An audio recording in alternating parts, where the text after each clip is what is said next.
ओम शांति। 11/9/2025 की मुरली है। मुख्य रूप से बाबा ने कहा, तुम्हें डायरेक्शन है कि बैज सदा लगा कर रखो। कोई भी पूछे यह क्या है, तुम कौन हो, तो बोलो हम हैं सारी दुनिया से काम की अग्नि को बुझाने वाले फायर ब्रिगेड। इस समय सारी दुनिया में काम अग्नि लगी हुई है। हम सबको संदेश देते हैं, अपवित्र बनो, दैवी गुण धारण करो तो बेड़ा पार हो जाएगा। आगे कहा, कभी आपस में रूठकर सर्विस में धोखा नहीं देना है, विघ्न रूप नहीं बनना है, अपनी कमजोरी नहीं दिखानी है, बाप का पूरा पूरा मददगार बनना है। कभी कोई से झगड़ा आदि हुआ, पास हुआ, उनका चिंतन नहीं करना है। कोई ने कम ज्यास्ती बोला, तुम उनको भूल जाओ। कल्प पहले भी ऐसे बोला था, वो बात फिर कभी बोलो भी नहीं। अच्छा, अब सुनते हैं महावाक्यों को विस्तार से। बाबा ने कहा, मीठे बच्चे, तुम सारी दुनिया के सच्चे सच्चे मित्र हो। तुम्हारी किसी से भी शत्रुता नहीं होनी चाहिए। प्रश्न है, तुम रूहानी मिलिट्री हो, तुम्हें बाप का कौन सा डायरेक्शन मिला हुआ है जिसे अमल में लाना है? उत्तर, तुम्हें डायरेक्शन है कि बैज सदा लगा कर रखो। कोई भी पूछे यह क्या है, तुम कौन हो, तो बोलो हम हैं सारी दुनिया से काम की अग्नि को बुझाने वाले फायर ब्रिगेड। इस समय सारी दुनिया में काम अग्नि लगी हुई है। हम सबको संदेश देते हैं, अपवित्र बनो, दैवी गुण धारण करो तो बेड़ा पार हो जाएगा। ओम शांति। मीठे मीठे रूहानी बच्चे सहज याद में बैठे हैं। कोई कोई को डिफ़िकल्ट लगता है, बहुत मूंझते हैं। हम टाइट अथवा स्ट्रिक्ट होकर बैठे। बाप कहते हैं, ऐसी कोई बात नहीं है, कैसे भी बैठो, बाप को सिर्फ याद करना है। इसमें मुश्किलात की कोई बात नहीं। वो हठ योगी ऐसे टाइट होकर बैठते हैं, टांग टांग पर चढ़ाते हैं। यहाँ तो बाप कहते हैं, आराम से बैठो, बाप को और 84 के चक्र को याद करो। यह है ही सहज याद। उठते बैठते बुद्धि में रहे। जैसे देखो, यह छोटा बच्चा बाप के बाजू में बैठा है। इनको बुद्धि में माँ बाप ही याद होंगे। तुम भी बच्चे हो ना, बाप को याद करना तो बहुत सहज है। हम बाबा के बच्चे हैं, बाबा से ही वर्षा लेना है। शरीर निर्वाह अर्थ गृहस्थ व्यवहार में भल रहो। सिर्फ औरों की याद बुद्धि से निकाल दो। कोई हनुमान को, कोई किसको, साधु आदि को याद करते थे, वो याद छोड़ देनी है। याद तो करते हैं ना। पूजा के लिए पुजारी को मंदिर में जाना पड़ता है, इसमें कहाँ जाने की भी दरकार नहीं है। कोई भी मिले, बोलो शिव बाबा का कहना है, मुझ एक बाप को याद करो। शिव बाबा तो है निराकार, ज़रूर वो साकार में ही आकर कहते हैं, माँ में कम याद करो, मैं पतित पावन हूँ। यह तो राइट अक्षर है ना। बाबा कहते हैं, मुझे याद करो, तुम सब पतित हो। यह पतित तमो प्रधान दुनिया है ना, इसलिए बाबा कहते हैं, कोई भी देहधारी को याद नहीं करो। यह तो अच्छी बात है ना। कोई गुरु आदि की महिमा नहीं करते हैं। बाप सिर्फ कहते हैं, मुझे याद करो तो तुम्हारे पाप कट जाएंगे। यह है योग बल अथवा योग अग्नि। बेहद का बाप तो सच कहते हैं ना। गीता का भगवान निराकार ही है, श्री कृष्ण की बात नहीं। भगवान कहते हैं, सिर्फ मुझे याद करो और कोई उपाय नहीं। पावन होकर जाने से ऊंच पद पाएंगे, नहीं तो कम पद हो जाएगा। हम तुमको बाप का संदेश देते हैं, मैं संदेशी हूँ। इस समझाने में कोई तकलीफ नहीं है। माताएं, अहिल्याएं, कुब्जाएं भी ऊंच पद पा सकती है, चाहे यहाँ रहने वाले हो, चाहे घर गृहस्थ में रहने वाले हो। ऐसे नहीं कि यहाँ रहने वाले जास्ती याद कर सकते हैं। बाबा कहते हैं बाहर में रहने वाले भी बहुत याद में रह सकते हैं, बहुत सर्विस कर सकते हैं। यहाँ भी बाप से रिफ्रेश होकर फिर जाते हैं तो अंदर में कितनी खुशी रहनी चाहिए। इस छीछी दुनिया में तो बाकी थोड़े रोज़ है, फिर चलेंगे श्री कृष्णपुरी में। श्री कृष्ण के मंदिर को भी सुखधाम कहते हैं। तो बच्चों को अपार खुशी होनी चाहिए, जबकि तुम बेहद के बाप के बने हो। तुमको ही स्वर्ग का मालिक बनाया था। तुम भी कहते हो बाबा 5000 वर्ष पहले भी हम आपसे मिले थे और फिर मिलेंगे। अब बाप को याद करने से माया पर जीत पानी है। अब इस दुखधाम में तो रहना नहीं है। तुम पढ़ते ही हो सुखधाम में जाने के लिए। सबको हिसाब किताब चुकतू कर वापिस जाना है। मैं आया ही हूँ नई दुनिया स्थापन करने। बाकी सब आत्माएं चली जाएंगी मुक्ति धाम। बाप कहते हैं मैं कालों का काल हूँ, सबको शरीर से छुड़ाए और आत्माओं को ले जाऊंगा। सब कहते भी है हम जल्दी जाए, यहाँ तो रहने का नहीं है। यह तो पुरानी दुनिया, पुराना शरीर है। अब आप कहते हैं मैं सबको ले जाऊंगा, छोड़ूंगा किसी को भी नहीं। तुम सब ने बुलाया ही है, हे पतित पावन आओ। भले याद करते रहते हैं परंतु अर्थ कुछ भी नहीं समझते हैं। पतित पावन की कितनी धुन लगाते हैं, फिर कहते हैं रघुपति राघव राजा राम। अब शिव बाबा तो राजा बनते नहीं, राजा ही करते नहीं। उनको राजा राम कहना रॉन्ग हो गया। माला जब सिमरते हैं तो राम राम कहते हैं, उसमें भगवान की याद आती है। भगवान तो है ही शिव। मनुष्यों के नाम बहुत रख दिए हैं। श्री कृष्ण को भी श्याम सुंदर, बैकुंठनाथ, मक्खन चोर आदि आदि बहुत नाम देते हैं। तुम अभी श्री कृष्ण को मक्खन चोर कहेंगे? बिल्कुल नहीं। तुम अभी समझते हो भगवान तो एक निराकार है। कोई भी देहधारी को भगवान कह नहीं सकते। ब्रह्मा विष्णु शंकर को भी नहीं कह सकते, तो फिर मनुष्य अपने को भगवान कैसे कह सकते? वैजयंती माला सिर्फ 108 की गाई जाती है। शिव बाबा ने स्वर्ग स्थापन किया, उनके यह मालिक है। ज़रूर उससे पहले उन्होंने यह पुरुषार्थ किया होगा। उसको कहा जाता है कलयुग, अंत सतयुग, आदि का संगम युग। यह है कल्प का संगम युग। मनुष्यों ने फिर युगे युगे कह दिया है। अवतार नाम भी भूल फिर उनको ठीक कर भीतर में कण कण में कह दिया है। यह भी है ड्रामा। जो बात पास्ट हो जाती है उसको कहा जाता है ड्रामा। कोई से झगड़ा आदि हुआ, पास हुआ, उनका चिंतन नहीं करना है। अच्छा, कोई ने कम ज्यास्ती बोला, तुम उनको भूल जाओ। कल्प पहले भी ऐसे बोला था। वो बातें याद रहने से फिर बिगड़ते रहेंगे। वो बात फिर कभी बोलो भी नहीं। तुम बच्चों को सर्विस तो करनी है ना। सर्विस में कोई विघ्न नहीं पड़ना चाहिए। सर्विस में कमज़ोरी नहीं दिखानी चाहिए। शिव बाबा की सर्विस है ना, उनमें कभी ज़रा भी ना नहीं करना चाहिए, नहीं तो अपना पद भ्रष्ट कर देंगे। बाप के मददगार बने हो तो पूरी मदद देनी है। बाप की सर्विस करने में ज़रा भी धोखा नहीं देना है। पैगाम सबको पहुंचाना ही है।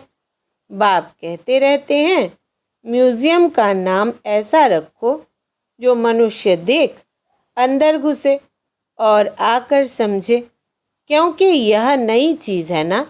मनुष्य नई चीज़ देख अंदर घुसते हैं, आजकल बाहर से आते हैं भारत का प्राचीन योग सीखने।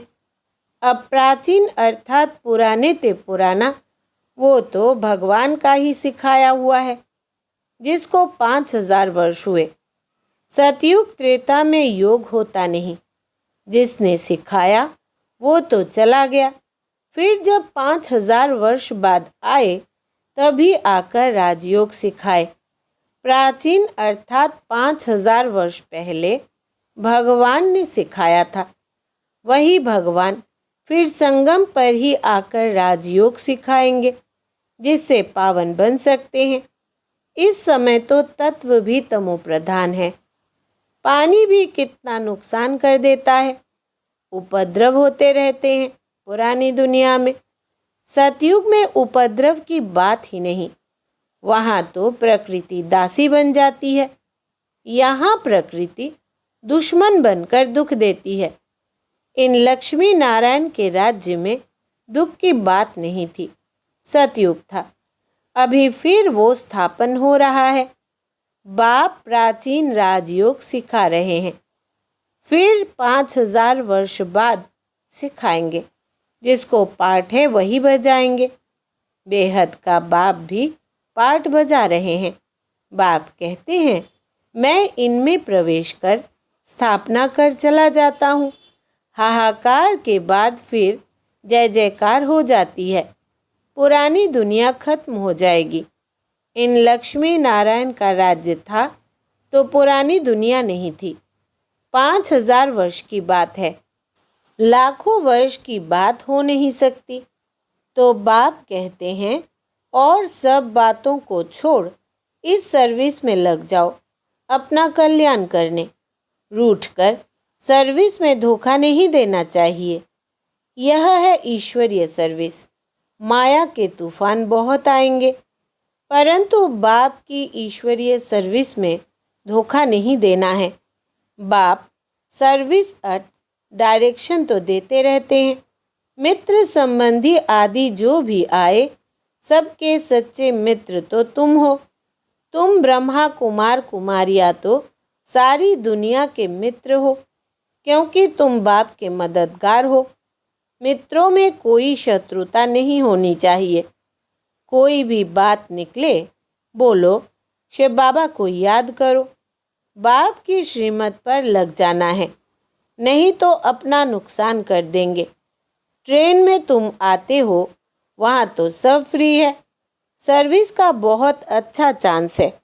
बैज तो बहुत अच्छी चीज़ है, हर एक को लगा कर रखना है। कोई पूछे आप कौन हो, तो बोलो हम है फायर ब्रिगेड। जैसे वो फायर ब्रिगेड होते हैं आग को बुझाने के लिए, तो इस समय सारी सृष्टि में काम अग्नि में सब जले हुए हैं। अब बाप कहते हैं, काम महाशत्रु पर जीत पहनो। बाप को याद करो, पवित्र बनो, दैवी गुण धारण करो तो बेड़ा पार हो। यह बैज श्रीमत से ही तो बने हैं। बहुत थोड़े बच्चे हैं जो बैज पर सर्विस करते हैं। बाबा मुरलियों में कितना समझाते रहते हैं। हर एक ब्राह्मण के पास यह बैज होना चाहिए। कोई भी मिले उनको इस पर समझाना है। यह है बाबा, इनको याद करना है। हम साकार की महिमा नहीं करते। सर्व का सद्गति दाता एक ही निराकार बाप है, उनको याद करना है। याद के बल से ही तुम्हारे पाप कट जाएंगे, फिर अंतमति सोगति हो जाएगी। दुखधाम से छूट जाएंगे, फिर तुम विष्णुपुरी में आ जाएंगे। कितनी बड़ी खुशखबरी है। लिटरेचर भी दे सकते हो। बोलो तुम गरीब हो तो फ्री दे सकते हैं। साहूकारों को तो पैसा देना ही चाहिए, क्योंकि यह तो बहुत छपाने होते हैं। यह चीज़ ऐसी है जिससे तुम फकीर से विश्व का मालिक बन जाएंगे। समझानी तो मिलती रहती है। कोई भी धर्म वाला हो, बोलो वास्तव में तुम आत्मा हो। अपने को आत्मा समझ बाप को याद करो। अब विनाश सामने खड़ा है। यह दुनिया बदलने वाली है। शिव बाबा को याद करेंगे तो विष्णुपुरी में आ जाएंगे। बोलो, यह आपको करोड़ों पद्मों की चीज़ देते हैं।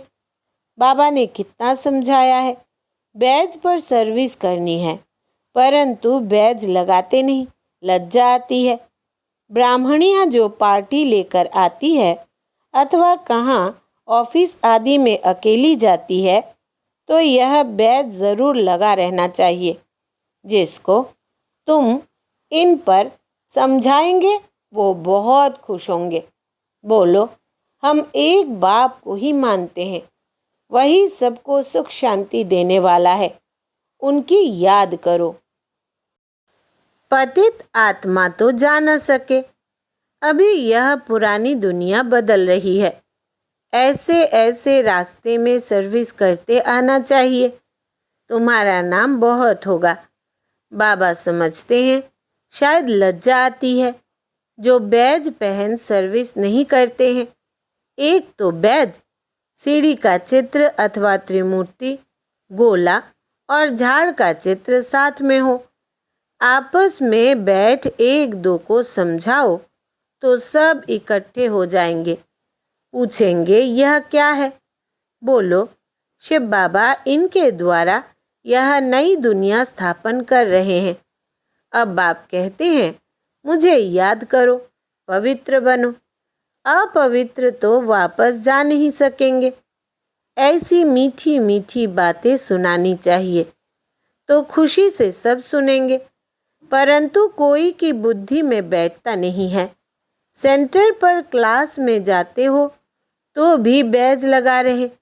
मिलिट्री वालों को यहाँ बिल्ला अर्थात बैज लगा रहता है। उनको कभी लज्जा आती है क्या? तुम भी रूहानी मिलिट्री हो ना। बाप डायरेक्शन देते हैं, फिर अमल में क्यों नहीं लाते? बैज लगा रहे तो शिव बाबा की याद भी रहेगी। हम शिव बाबा के बच्चे हैं। दिन प्रतिदिन सेंटर्स भी खुलते जाएंगे। कोई ना कोई निकल आएंगे, कहेंगे फलाने शहर में आपकी ब्रांच नहीं है। बोलो, कोई प्रबंध करे मकान आदि का, निमंत्रण दे तो हम आकर सर्विस कर सकते हैं। हिम्मते बच्चे मददे बाप। बाप तो बच्चों को ही कहेंगे सेंटर खोलो, सर्विस करो। यह सब शिव बाबा की दुकान है ना, बच्चों द्वारा चला रहे हैं।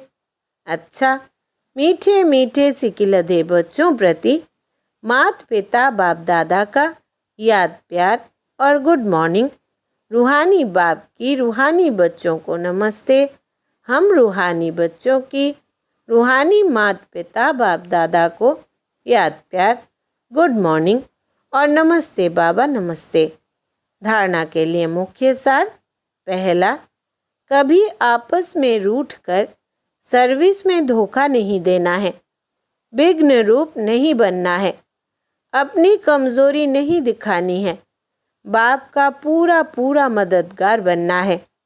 दूसरा, कभी कोई से झगड़ा आदि हुआ, पास हुआ, उनका चिंतन नहीं करना है। कोई ने कम ज्यास्ती बोला, तुम उनको भूल जाओ। कल्प पहले भी ऐसे बोला था, वो बात फिर कभी बोलो भी नहीं।